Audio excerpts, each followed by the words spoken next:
Hey guys, so it's Kate here, and I just wanted to show you with a quick video how I have used Google Calendar in the past to help me menu plan and organize my recipes.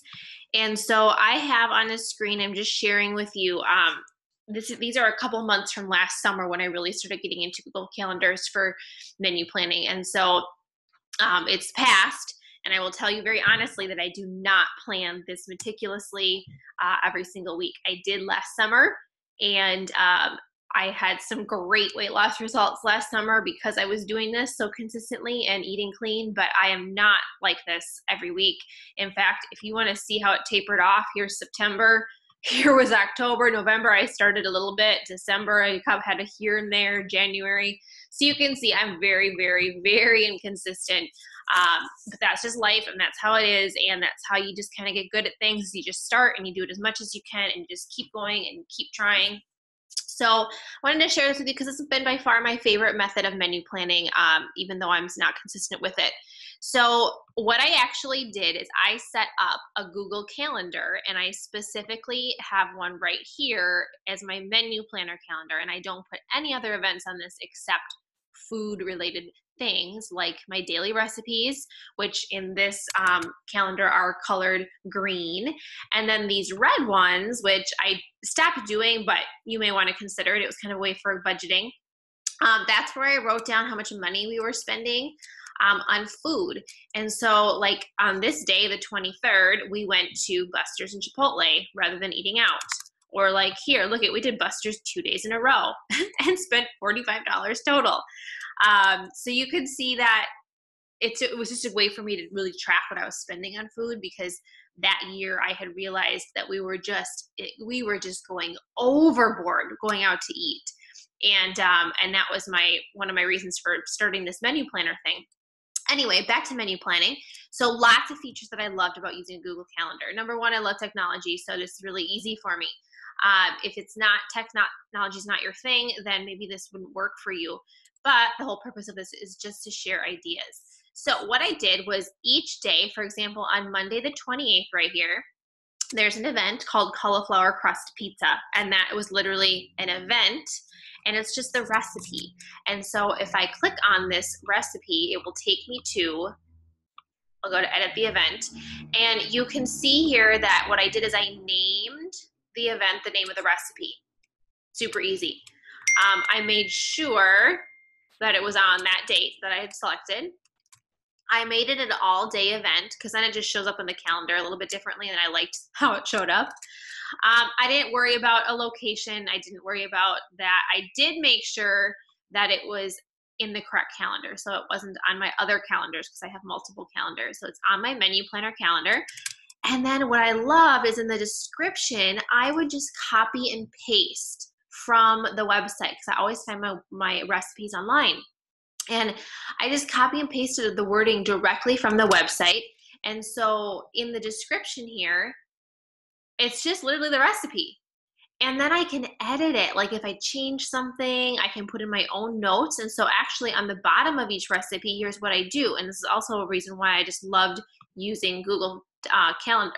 I put my own notes right here. So I actually typed this in after and put what I did and how it went for me and if we liked it.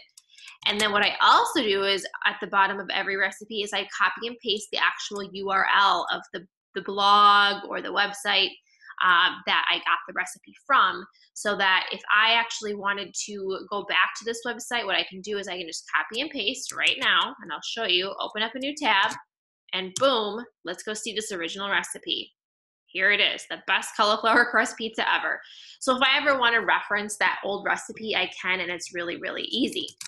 So that is how I used the Google Calendar for that.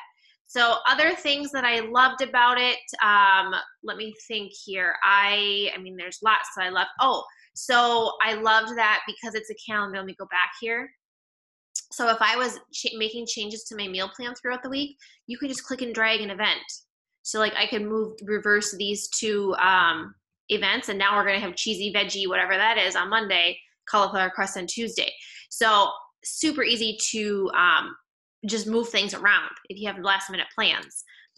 The other thing that I would do on my calendar is I would also make sure, you know, like obviously you have events going on in your life. So like here Chris was grilling that night, so I didn't have to make anything. Here we had a party that night, so I didn't have to make anything. Here we were going to have so many leftovers, so I wouldn't have to make anything. Here we were going to Vegas. Oh, I miss Vegas, so I didn't have to make anything. So I just kind of really kept track of, you know, really there wasn't a week where I was cooking every single night. And on the weekends, as you can very clearly see here, we go out to eat a lot. Busters. So that was nice. The other thing that was really great, if you're a paper pencil person, and I did start doing this a little bit, I didn't keep up with it, but it could work for you.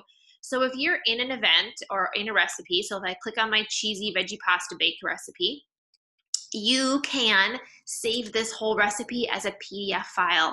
And if you wanted to, you could print it out. So what you can do is you can go up right here to more actions, and nope, I lied. Sorry, go up here to the print icon and you do print. And what it does is it populates your whole recipe as this nice, neat, you know, PDF document. And so if you are someone who wants to keep things in a binder as well, you could. And so it literally just populates even my own, whatever I typed in the description. It puts the date that I made it. And then you can just click here, save as PDF, or open a PDF view, or whatever, how you want to do it.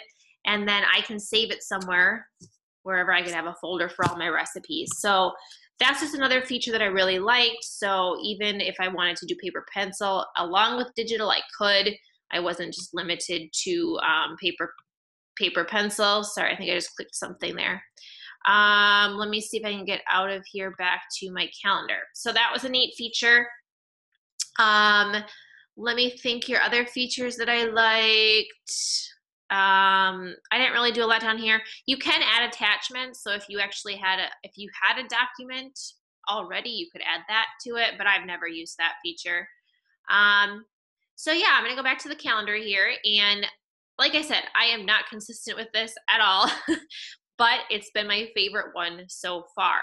So my goal is to get back into doing this because it really just lays out everything nicely.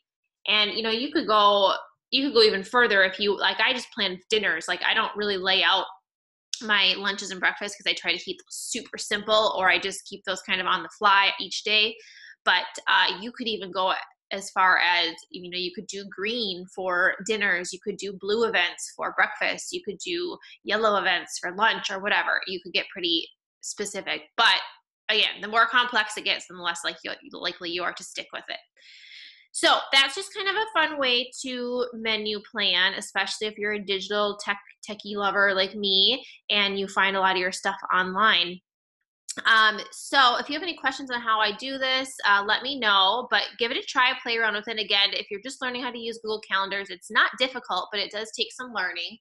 But it's just a good, you know, it's good to learn all this stuff, because once you learn, like for example, once you learn how to use it for one purpose, then your mind starts to get creative, like, oh, I could use Google Calendar for this. Like maybe you want to schedule your workouts, or, you know, whatever. You just start to think of different ways you could use it in other areas of your life, which is just helpful. So that is that. So again, let me know if you have questions, and hopefully this was helpful and it gave you some ideas. And yeah, so thanks for watching, and have a good day.